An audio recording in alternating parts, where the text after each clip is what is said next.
एक सुंदर कविता आहे, वेळ नाहीये असं म्हणणाऱ्या प्रत्येकासाठी. 12 तासाचा प्रवास 4 तासांवर आला तरी माणूस म्हणतो वेळ नाही. 12 माणसांचं कुटुंब 2 माणसांवर आलं तरी माणूस म्हणतो वेळ नाही. 4 आठवड्यांनी मिळणारा निरोप आता 4 सेकंदात पोहोचू लागला तरी माणूस म्हणतो वेळ नाही. घरात वर खाली जाणारा वेळ, श्रम, वेळ लिफ्टनं सेकंदावर आला तरी माणूस म्हणतो वेळ नाही. कधी दूरच्या माणसाचा चेहरा पाहण्यासाठी 6-6 महिने लागायचे. आज एका व्हिडिओ कॉलवर माणसाला पाहू शकतो, पण तरी माणूस म्हणतो वेळ नाही. बँकेच्या रांगेत तासनतास उभं राहायचो, आता मोबाईलवर काही सेकंदात व्यवहार करतो तरी माणूस म्हणतो वेळ नाही. एकेकाळी काही आठवड्यांचा कालावधी लागणाऱ्या आरोग्य तपासण्या आता काही तासात होतात तरी माणूस म्हणतो वेळ नाही.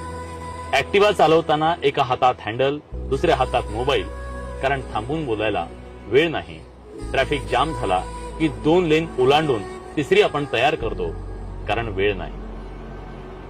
वेळ नाही आई वडिलांना फोन करायला, वेळ नाही निसर्गात रमायला, वेळ नाही आपल्यासाठी जगायला.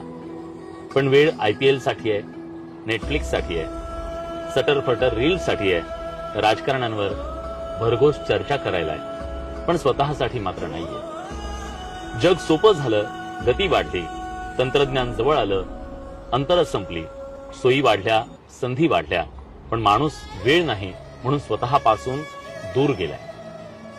शांत बसून स्वतःशी बोलायला, स्वतःला समजून घ्यायला, किंवा फक्त काही क्षण निखळ हसायला, ग्रंथांचं वाचन करायला, मनन चिंतन करायला, मंदिरात जाऊन देवदर्शन करायला आणि देवाचं नाव घ्यायला सुद्धा वेळ नाही.